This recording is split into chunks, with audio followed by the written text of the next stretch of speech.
आगे वाले बताया था अगर कुछ मैं उड़ाता था। हाँ योगी जी को मानने को मुख्यमंत्री सुना देता। हाँ वही भाई थोड़ा चलिए, मेरी जिंदगी उसी लाइन में है, इसलिए मैं सुना देता हूँ।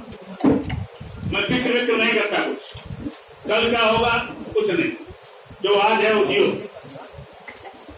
गाय फिल्म का गाना है, मैं जिंदगी का साथ निभाता चला गया, हर फिक्र को दुनिया में उड़ाता चला गया,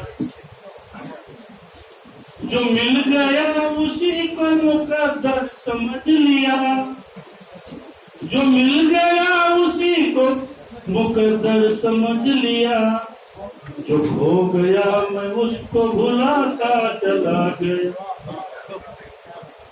बर्बादियों का शौक मनाना फजूल था, बर्बादियों का शौक मनाना फजूल था, बर्बादियों का जश्न मनाता चला गया, को दुनिया में उड़ाता चला गया। आगे दोहराने बहुत बढ़िया है, आप लोग ध्यान सुनिएगा।